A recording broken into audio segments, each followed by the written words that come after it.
Jeté dehors pour être jugé stupide, le jeune Daniel se retrouva à genoux sur le trottoir froid, tandis que ses riches parents refermaient les grilles derrière lui. La seule personne qui refusa de s'éloigner fut Mademoiselle Ruth, l'ancienne nounou de la famille, qui quitta son emploi et le prit sous son aile avec rien d'autre que de la foi et du sacrifice. Des années plus tard, Daniel émergea de l'ombre, bâtissant un empire technologique qui stupéfia le monde. Et lorsque ses parents tentèrent de revendiquer son succès comme étant leur plan depuis le début, il tourna les projecteurs vers quelqu'un d'autre, la seule personne qui ne l'avait jamais abandonné. Avant d'aller plus loin, si c'est la première fois que vous regardez l'une de nos vidéos, nous serions ravis que vous cliquiez sur le bouton d'abonnement. Votre soutien compte énormément pour nous et il nous aide à vous apporter encore plus d'histoires puissantes. Restez avec nous jusqu'à la fin et si cette histoire vous touche, laissez vos pensées dans les commentaires et partagez-la avec un ami. Maintenant, commençons. La maison sentait le nettoyant au citron et l'argent. Les tables en verre brillaient de propreté. Les couteaux étaient alignés comme de petits soldats d'argent. Au bout de l'îlot, un petit garçon traçait des cercles sur le comptoir froid, lentement, prudemment, comme si des lignes nettes pouvaient déverrouiller ce que les adultes attendaient de lui. La mâchoire de son père s'activait pendant qu'il lisait un autre rapport. Sa mère aplatissait une serviette, puis encore plus, comme si les plis étaient une insulte personnelle. Pas de cris, pas ici, juste ce silence lourd où l'on entend l'horloge respirer. Les semaines ressemblaient à cela. Évaluation, carte mémoire, minuteur, un tuteur qui parlait en listes à puces. Les lettres ne s'ancraient pas en lui comme elles le devraient. Les chiffres glissaient qu'au. Madame des Poissons, il essayait. On pouvait le voir à la manière dont ses épaules se crispaient quand quelqu'un disait « Concentre-toi », à la manière dont il retenait son souffle pour garder le monde immobile. La vieille nounou observait tout cela, remuant une casserole qui sentait le temps et la gentillesse, la vapeur embuant ses lunettes. Elle trouvait sans cesse de petites façons constantes d'aider, un rythme plus lent, une main sur sa main, une histoire qui transformait les problèmes en formes qu'il pouvait toucher. Le point de rupture arriva un mardi, le genre de jour qui semble poli sur un calendrier. Le père empila les papiers. La mère afficha le sourire crispé qu'elle réservait aux invités. « Ça ne marche pas, dit-elle, plus au granit qu'au garçon. » Un sac apparut à la porte, des chaussettes, un pull encore chaud, du sèche-linge, un jouet avec une aile cassée. La porte s'ouvrit, l'air de la nuit glissa à l'intérieur, frais et léger.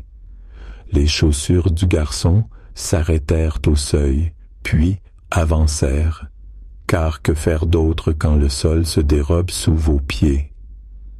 Dehors, la rue bourdonnait, les arroseurs cliquetaient. Une voiture passa, la basse vibrant. Deux voisins s'attardaient près de leur boîte aux lettres. « T'as entendu? Pas possible. » Un jogger lança un doux « Quoi de neuf ?» sans ralentir, les yeux détournés.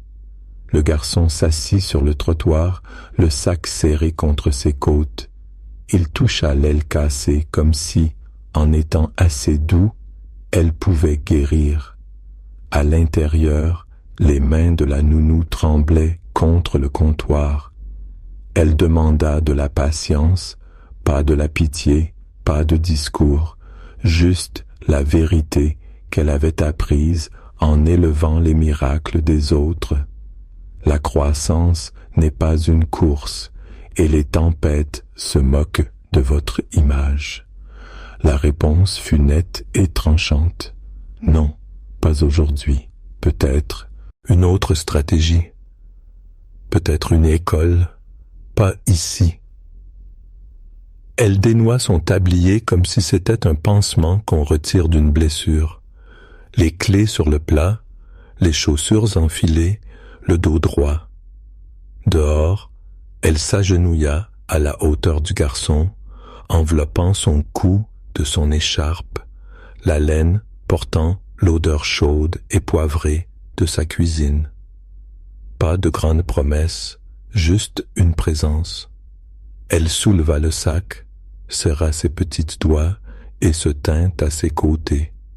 Derrière les rideaux, des silhouettes bougèrent. Un murmure. Ils vont le regretter. Un autre. Ou peut-être que c'est pour le mieux. Les lampadaires projetaient leurs longues échelles ambrées sur le trottoir. Ils avancèrent dans cette lumière ensemble, lentement, régulièrement, épaule contre épaule. La porte se referma derrière eux, douce comme un secret. Et que la famille le sache ou non, l'histoire avait déjà changé de main. Le nouvel endroit ne sentait pas le nettoyant au citron. Il sentait le tapis humide, les oignons frits d'une poêle de voisin, et parfois la cigarette qui se faufilait par les conduits. Les murs étaient minces, du genre où l'on entend quelqu'un discuter du loyer tout en riant devant la télévision tard le soir. Mais dans cet espace réduit, le garçon trouva quelque chose de plus riche que des comptoirs en marbre. Il trouva une présence qui ne vacillait jamais. La vieille nounou, Mademoiselle Ruth, c'est ainsi que tout le monde l'appelait, prit le canapé pour elle et lui donna le seul lit. Les ressorts grinçaient, mais il dormait plus facilement qu'il ne l'avait fait depuis des mois. Elle accrochait ses dessins au mur, même ceux avec des lettres à l'envers. « C'est pas censé être parfait, » disait-elle, la voix rauque mais chaude. « C'est censé être à toi. » Les jours s'étiraient longuement. Elle travaillait des doubles quarts à nettoyer des bureaux, ses chaussures ramenant de la poussière chaque seau. Il l'attendait à la fenêtre, le menton sur le rebord, comptant les phares jusqu'à ce que la porte gémisse enfin en s'ouvrant. Elle posait son sac, enlevait ses gants et s'asseyait encore avec lui pour les devoirs. Ses yeux s'affaissaient, mais elle refusait de le laisser sombrer sous les étiquettes que les autres collaient sur son dos. Quand il trébuchait, elle ne le grondait pas. Elle le poussait doucement. « Ralentis, bébé. Les lettres ont leur propre rythme, comme des tambours. Trouvons le rythme. » Les gens dans l'immeuble remarquaient. 2 adolescents appuyés contre la rambarde de l'escalier chuchotaient. « C'est le gamin qu'ils ont jeté dehors, non ?» L'un ricana. Les parents en avaient probablement marre. Mais une autre voix, plus douce, presque honteuse. La dame reste avec lui, pourtant, ça, c'est de l'amour. Le garçon entendait des bribes de cela dérivant dans la cage d'escalier, des mots collant à lui comme des peluches. Parfois, il voulait disparaître. D'autres fois, il voulait prouver à tous qu'ils avaient tort. Les soirs où l'air était lourd et chaud, Mademoiselle Ruth ouvrait la fenêtre et lui racontait des histoires de son enfance, des histoires de chemins de terre parcourus pieds nus, d'enseignants qui lui disaient qu'elle ne serait jamais plus qu'une femme de ménage. Elle s'arrêtait, frottait la ride entre ses sourcils, puis le regardait droit dans les yeux. Ce n'est pas eux qui décident, ni tes parents. Tu m'entends? C'est toi qui décides. Il hochait la tête, serrant son crayon comme une épée. Le garçon apprit la discipline non pas par la punition, mais en observant son sacrifice. Elle sautait des repas pour qu'il n'ait pas à le faire. Elle mit en gage son ancienne alliance pour lui acheter un ordinateur portable d'occasion avec une touche manquante. « Il tape encore », disait-elle en haussant les épaules, bien que ses yeux brillaient sous la lumière de la lampe. Il restait éveillé tard, le bourdonnement de l'écran remplissant le silence, traçant des codes et des formes comme de nouveaux langages. Chaque frappe devenait une promesse. Je ferai en sorte que ça compte. Et dans ces pièces exiguës aux peintures écaillées et aux lumières bourdonnantes, les fondations furent posées, non pas de richesse ou de privilèges, mais de résilience, le genre qui ne disparaît pas quand le monde ricane, le genre construit dans l'ombre, attendant le bon moment pour entrer dans la lumière. Le ventilateur de l'ordinateur portable sifflait comme le souffle d'un vieil homme, les touches à moitié coincées, l'écran vacillant quand la prise glissait, mais pour lui, c'était une porte. Il s'asseyait en tailleur sur le sol, tapant un code maladroit pendant que Mademoiselle Ruth fredonnait du gospel dans la cuisine, sa voix se mêlant à la douceur du riz bouillant. Les nuits se fondaient en matin. Parfois, il s'endormait avec la lueur de l'écran peignant son visage, le code défilant toujours comme un battement de cœur. Ce n'était pas un génie instantané. Ses premiers projets plantaient, gelaient ou refusaient simplement de fonctionner. La frustration le faisait agripper ses cheveux, marmonner des jurons à voix basse. Plus d'une fois, il claqua le couvercle, mais Ruth intervenait, silencieuse comme toujours, glissant une assiette à côté de lui. Mange, puis réessaie. Rien qui vaille la peine ne vient facilement. Son calme faisait de l'échec un tremplin plutôt qu'une fin. Le bruit de son obsession se répandit dans l'immeuble. Les voisins cancanaient dans la cage d'escalier. Le gamin est toujours là-dedans avec cet ordi cassé. Probablement une perte de temps. Mais une autre voix ajoutait « C'est drôle, il s'apprend ce que la plupart payent des milliers pour apprendre. » Et les années s'empilèrent discrètement. Il grandit, plus grand, plus mince, plus affûté. Chaque revers lui enseignait un raccourci. Chaque petit succès allumait une autre mèche en lui. À 19 ans, il ne tapait plus seulement des lignes de code. Il créait des outils, de petites applications qui résolvaient de vrais problèmes. D'abord pour les voisins, une appli de suivi des loyers pour le propriétaire, une calculatrice de budget pour une mère célibataire 2 portes plus loin. Bientôt, des inconnus en ligne remarquèrent. Les téléchargements commencèrent à affluer, puis déferlèrent. Sa boîte de réception devint une tempête lorsque son premier appel d'investisseur arriva. Ruth s'assit juste à côté de lui, les mains jointes, murmurant des prières pendant qu'il présentait avec une voix craquelée mais des yeux fermes. L'homme à l'autre bout rit, impressionné par l'audace. Un petit chèque arriva, puis un autre. Avec chaque dépôt, Leur vie changeait. De meilleurs repas, un bureau plus solide, de nouvelles chaussures pour Ruth, une voiture d'occasion qui toussait, mais les emmenait là où les bus ne pouvaient pas. Dans la mi-vingtaine, le garçon que le monde avait rejeté était maintenant un nom dans les cercles technologiques. Les gros titres chuchotaient « Jeune fondateur bouleverse l'industrie ». Les articles le peignaient comme un génie, mais il n'oubliait jamais les nuits de faim, la lampe qui bourdonnait au-dessus, les mains fatiguées de Ruth le guidant à travers des pages de mathématiques qu'elle comprenait à peine elle-même.